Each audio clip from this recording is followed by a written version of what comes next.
4 weeks called the body. This morning we'll be reading from 1 Corinthians chapter 8, verses 1 through 13. Listen to these words. Now, concerning food sacrificed to idols, we know that all of us possess knowledge. Knowledge puffs up, but love builds up. Anyone who claims to know something does not yet have the necessary knowledge, but anyone who loves God is known by him. Hence, as to the eating of food sacrificed to idols, we know that no idol in the world really exists, and that there is no God but one. Indeed, even though there are many so-called gods in heaven or on earth, as in fact there are many gods and many lords, yet for us there is one God, the Father, from whom are all things and for whom we exist, and one Lord, Jesus Christ, through whom are all things and through whom we exist. It is not everyone, however, who has this knowledge, since some have become so accustomed to idols until now that they still think of the food they eat as food offered to an idol, and their conscience, being weak, is defiled. Food will not bring us close to God. We are no worse off if we do not eat, and no better off if we do. But take care that this liberty of yours does not somehow become a stumbling block to the weak. For if others see you who possess knowledge eating in the temple of an idol, might they not, since their conscience is weak, be encouraged to the point of eating food sacrificed to idols? So by your knowledge, those weak believers for whom Christ died are destroyed. But when you thus sin against members of your family and wound their conscience when it is weak, you sin against Christ. Therefore, if food is a cause of their falling, I will never eat meat, so that I may not cause one of them to fall. Church, this is the written word of the Lord.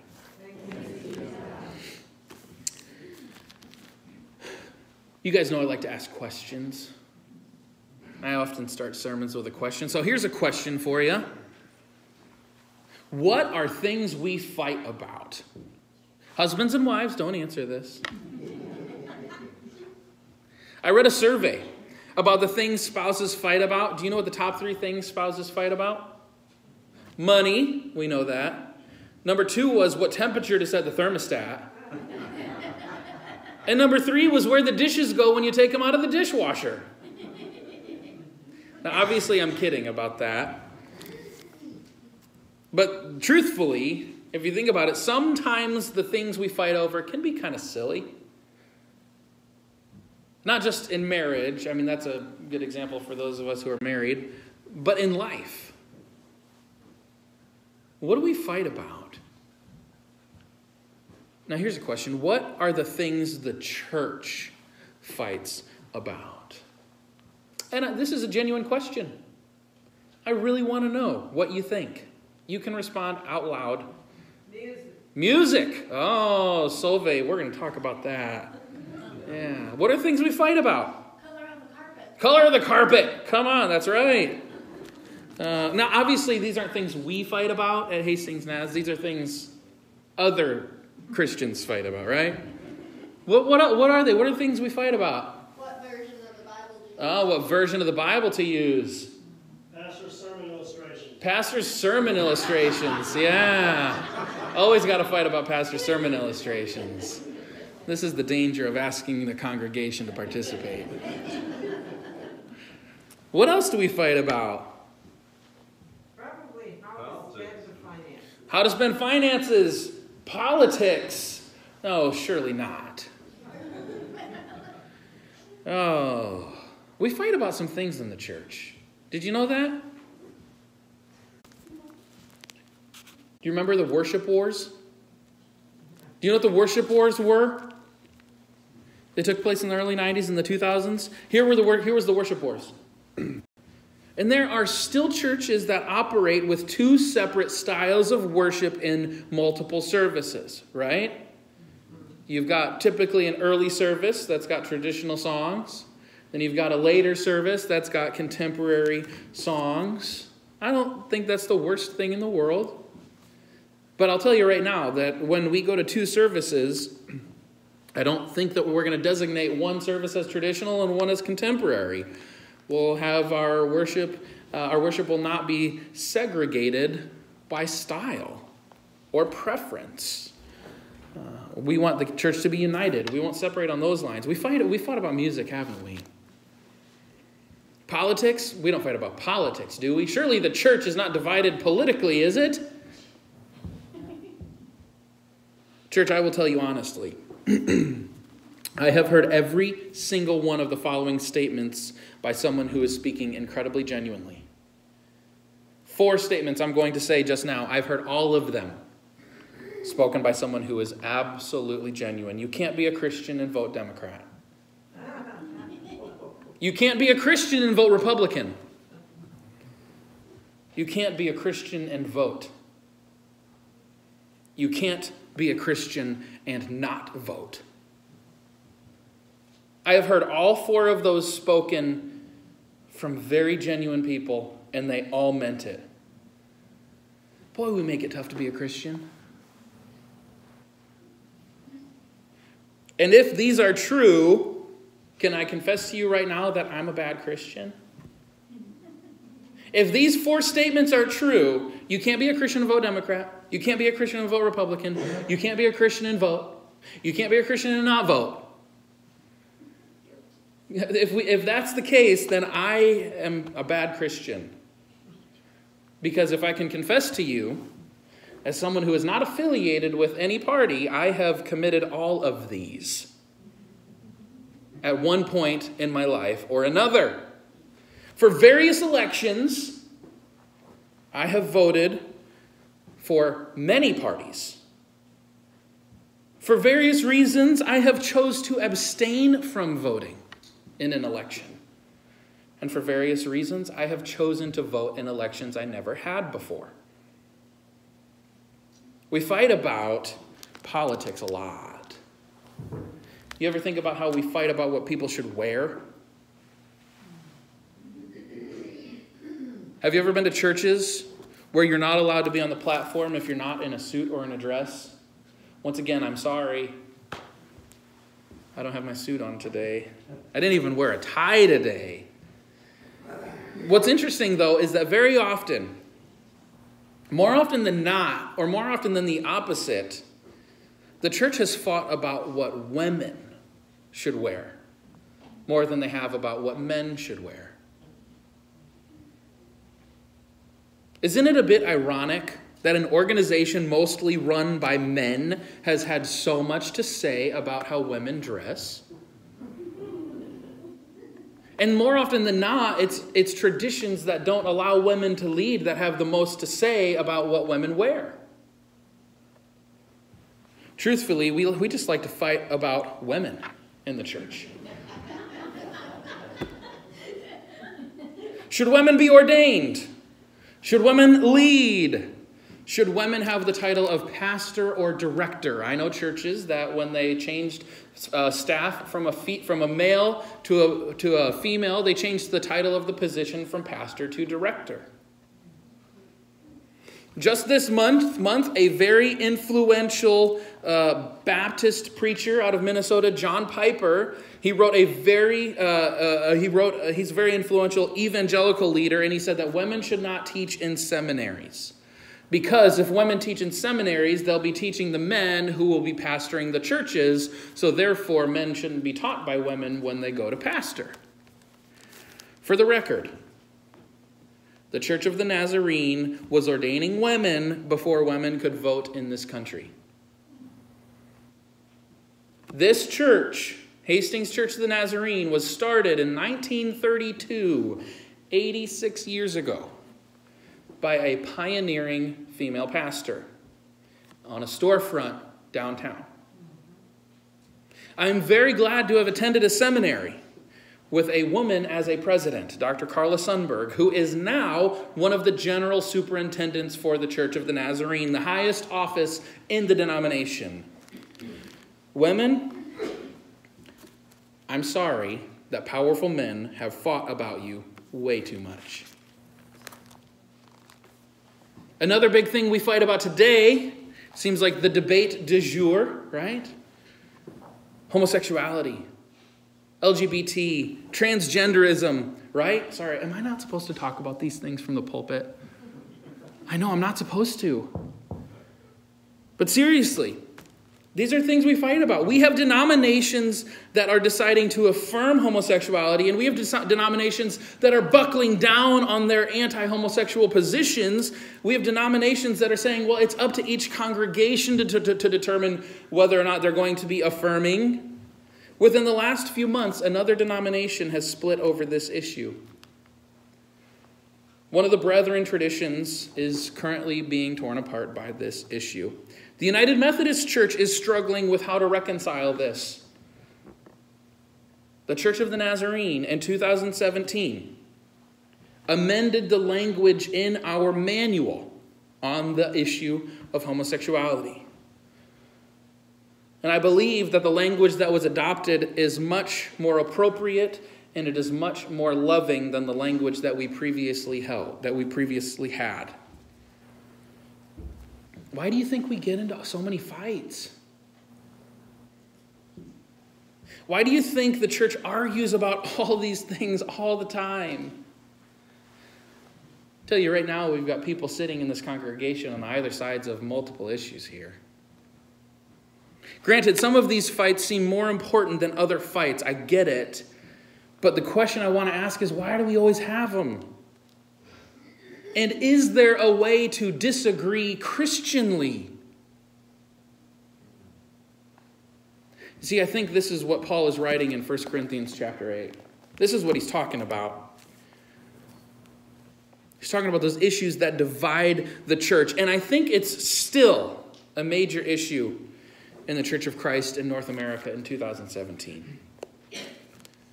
You see, I think what Paul's writing about in 1 Corinthians 8, and I think what we wrestle with today, is that we so desperately want to be right. I want to be right. For various reasons we don't have time to get into during one sermon, so often we are prone to needing to be right. We get in these arguments and we debate about what is right and what is wrong, what is the right party to vote for, what is the right restaurant to eat in, what is the right length of dress for a woman to wear in church, what is the right outfit for the preacher to wear, what is the right style of music to sing during worship. Truthfully, what happens more often than not in these fights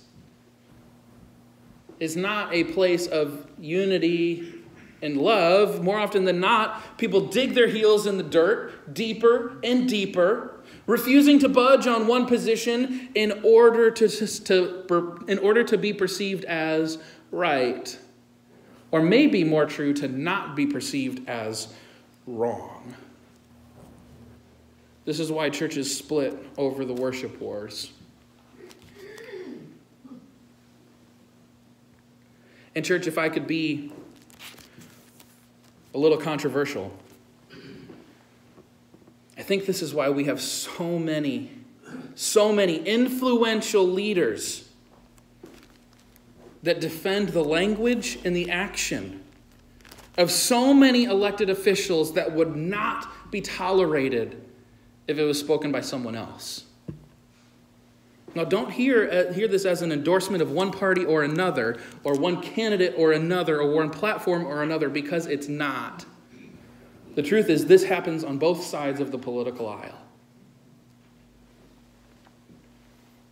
Every once in a while, we want so badly to be right that we defend the indefensible. So often, we don't want the person that we put in office to reflect badly on us. Sometimes we'll do whatever we can to not be seen as wrong. I need to be right. It's like being right is the most important thing in the world. This is what the church in Corinth was facing. This is what Paul was writing about in 1 Corinthians 8. A church divided over an issue that we see as very silly. You see, there were two groups in Corinth. There were Gentile Christians and there were Jewish Christians. They had come from very different cultural persuasions. You see, they had very different practices and heritages. And do you know what happens when you have people from different cultures with different expectations and different heritages? Do you know what happens when they come together sometimes? Sometimes they clash. And they disagree. There were those who were weak, as Paul wrote, who believed that eating food sacrificed to idols was sinful. This was the debate of the time. Should we or should we not eat food sacrificed to idols? Maybe we'd call these folks legalistic, but Paul calls them immature. You see, this group who refused to eat food sacrificed to idols, they might be those who understood Deuteronomy 6, what is called the Shema in Hebrew. They might have heard it in this way. Hear, O Israel, the Lord is our God, the Lord alone. The Lord alone. Have no other gods. They might argue that eating food sacrificed to idols is a tacit acknowledgement of other gods, and it should therefore be avoided at all costs. Don't even look like you might eat food that has been sacrificed to an idol. Then you are giving worship to an idol. Then there were those who knew that eating food sacrificed to idols wasn't a sin because those idols weren't real. Those gods weren't real, so neither was the sacrifice. So they said, what's the big deal? This food has been sacrificed to no one. These might be those who understood Deuteronomy 6, the Shema, in this way. Hear, O Israel, the Lord is our God. The Lord is one. Because that last phrase can be translated, the Lord alone, or the Lord is one. The Lord is one. Not have no other gods. There are no other gods. So the fact that it's been sacrificed to an idol means nothing. And these, Paul implies, are the mature Christians. And Paul is addressing the more mature crowd, those who know that idols are nothing. And do you know what he says to them? Well, first, let's acknowledge that Paul agrees with them. Paul says, yes, I get it. It's not terrible to eat food sacrificed to idols. I'm with you. But his harshest words are for those who think it's wrong. His harshest words aren't for those who think it's wrong to eat meat sacrificed to idols. He's not talking to them. His harshest words are for those who know that the sacrifice means nothing. So Paul has harsh words for the mature Christians in Corinth. And do you know what he says to them? You may be right. You might very well be right. And guess what? I agree with you that eating meat sacrificed to idols means nothing. I get it. I'm with you. You are right. But you've missed the point. You care so much about being right. You care so much about winning an argument that you are sinning against your sisters and your brothers. Therefore, you are sinning against Christ. Paul says to the ones who are right, the point of this Christianity thing isn't a power struggle. The point of this Christianity thing isn't about making yourself look more spiritual by being right in an argument against your fellow believers. Church, I think this is a really, really hard thing for the church in North America, who has found herself married to partisan politics and a loss of power recently. Within the last 100 years, the church got in bed with powerful systems, and there is a lament as we lose that influence. And do you know what we do in the face of this losing of influence culturally? We grasp for it by being right, by winning. I want to tell you, church, Christ never called his followers to win. But may we hear Paul's words to the church in Corinth as though they were written to the church in America. The function of the church is not about being right. The function of the church is love. Love is the right thing. Knowledge puffs up, Paul wrote. Being right puffs up, makes us feel good. Winning a Facebook argument puffs up, makes us feel important and special. But here's the truth, church. Love builds up. If you're struggling to determine the difference between knowledge and love, ask yourself if your actions and your intentions will build this other person up. If you find yourself in a fight with someone over a very serious matter, ask yourself, are my words, are my actions, are they building this other person up, or are they tearing them down? Because if they're not building this person up, maybe I'm not practicing love. Love creates. Love is creative. Love creates things that weren't there before. And love recreates. Love restores. Love revives. Love unites.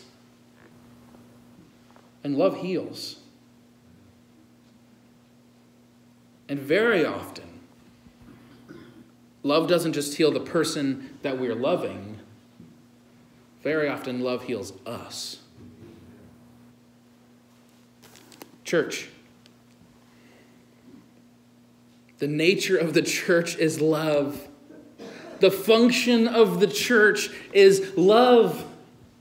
The mission of the church is love. Not a sentiment, not a feeling, not just emotive love, but an active love. Church, love does. Love is a verb.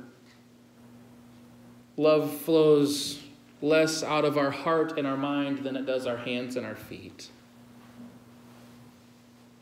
Knowledge puffs up. As good as it might be, and it is good, knowledge puffs up. But love builds up. Church, let me ask you, what are you building?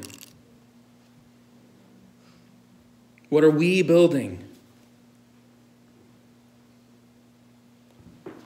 I think maybe we should ask to be less concerned about being right or winning an argument and more concerned about how we can show love to people who might be very different than us. The church in Corinth wrestled with being right or wrong, and Paul said to the ones who were right, yeah, but you've missed the mark. Don't sin against your brothers and sisters in the name of being right, but choose love first. What are you building? Whose kingdom is being established? Knowledge puffs up, but love builds up. If I have spoken the truth today, would you say amen? Amen.